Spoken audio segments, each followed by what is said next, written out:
ಒಂದು ಊರಿನಲ್ಲಿ ಒಬ್ಬ ಪ್ರಜಾಪಾಲಕನಾದ ರಾಜನಿದ್ದ. ಅವನಿಗೆ 3 ಜನ ಮಂತ್ರಿಗಳಿದ್ದರು.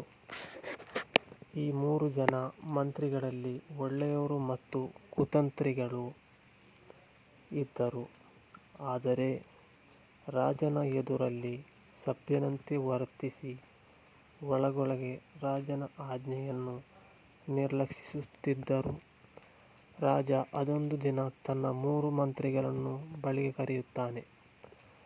3 ಜನರಿಗೆ ಒಂದೊಂದು ಗೋಣಿಯನ್ನು ಕೊಟ್ಟು, ಕಾಡಿಗೆ ಹೋಗಿ ನಾಳೆ ಸಂಜೆಯೊಳಗೆ ಕಾಡಿನಲ್ಲಿ ಸಿಗುವ ಅತ್ಯುತ್ತಮವಾದ ಹಣ್ಣುಗಳನ್ನು ಆಯ್ದು ತುಂಬಿಕೊಂಡು ಬರುವಂತೆ ಆಜ್ಞೆ ಮಾಡುತ್ತಾನೆ. 3 ಮಂತ್ರಿಗಳಲ್ಲಿ ಒಬ್ಬ ರಾಜನ ಆಜ್ಞೆಯನ್ನು ನಿಯತ್ತಿನಿಂದ ಕಾಡು ಸುತ್ತಿ ಒಳ್ಳೆಯ ಮತ್ತು ತಿನ್ನಲು ಯೋಗ್ಯವಾದ ಹಣ್ಣುಗಳನ್ನು ಆಯ್ದು ತುಂಬಿಸಿಕೊಳ್ಳುತ್ತಾನೆ. ಎರಡನೆಯವನು, ಅಯ್ಯೋ, ರಾಜರು ಒಳಗೆಲ್ಲಿ ನೋಡುತ್ತಾರೆ, ಮೇಲೆ ಸ್ವಲ್ಪ ಒಳ್ಳೆಯ ಹಣ್ಣುಗಳನ್ನು ತುಂಬಿಸಿ ಕೆಳಗೆ ಕೊಳೆತ ಹಣ್ಣುಗಳನ್ನು ತುಂಬಿಸಿಕೊಳ್ಳುತ್ತಾನೆ.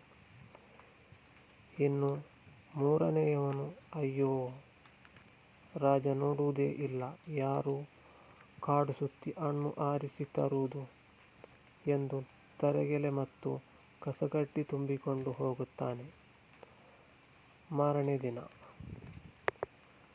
ಮಂತ್ರಿಗಳು ಗೋಣಿಯ ಮೂಟೆಯನ್ನು ಅರಸನ ಮುಂದಿಡುತ್ತಾರೆ.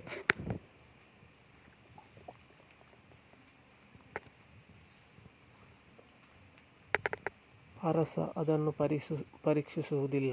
ಬದಲಾಗಿ ಭಟ್ಟರನ್ನು ಕರೆದು ಹೇಳುತ್ತಾನೆ, ಈ 3 ಜನರನ್ನು ಜೈಲಿಗಟ್ಟಿ, ಅವರವರು ತಂದ ಹಣ್ಣಿನ ಮೂಟೆ ಅವರವರ ಬಳಿ ಇರಲಿ, ಸ್ವಲ್ಪ ದಿನ ತಿನ್ನಲು ಏನನ್ನೂ ಕೊಡಬೇಡಿ ಎಂದು ಆಜ್ಞೆಯನ್ನು ಕೊಡುತ್ತಾನೆ. ಸ್ವಲ್ಪ ದಿನದ ನಂತರ ಬಾಗಿಲು ತೆರೆದಾಗ ಪ್ರಾಮಾಣಿಕವಾಗಿ ಉತ್ತಮವಾದ ಹಣ್ಣುಗಳನ್ನು ತಂದವ ಆರೋಗ್ಯವಂತನಾಗಿ ಹೊರಬರುತ್ತಾನೆ. ಕೊಳೆತ ಹಣ್ಣುಗಳನ್ನು ಪೇರಿಸಿಟ್ಟ ಮಂತ್ರಿ ರೋಗಗ್ರಸ್ತನಾಗಿದ್ದ. ಇನ್ನು ತಿನ್ನಲು ಯೋಗ್ಯವಲ್ಲದ ವಸ್ತುಗಳನ್ನು ತಂದ ಮಂತ್ರಿ ಕೊನೆಯುಸಿರೆಳೆದಿರುತ್ತಾನೆ. ಇದೇ ಕರ್ಮ. ಉತ್ತಮವಾದ ಕೆಲಸಕ್ಕೆ ಉತ್ತಮವಾದ ಪರಿಣಾಮ, ಕೆಟ್ಟ ಕೆಲಸದಿಂದ ಕೆಟ್ಟ ಪರಿಣಾಮ. ನನ್ನ ಚಾನೆಲ್ ಪ್ಲೀಸ್ ಸಪೋರ್ಟ್ ಮಾಡಿ, ಶೇರ್ ಮಾಡಿ, ಲೈಕ್ ಮಾಡಿ, ಸಬ್ಸ್ಕ್ರೈಬ್ ಮಾಡಿ.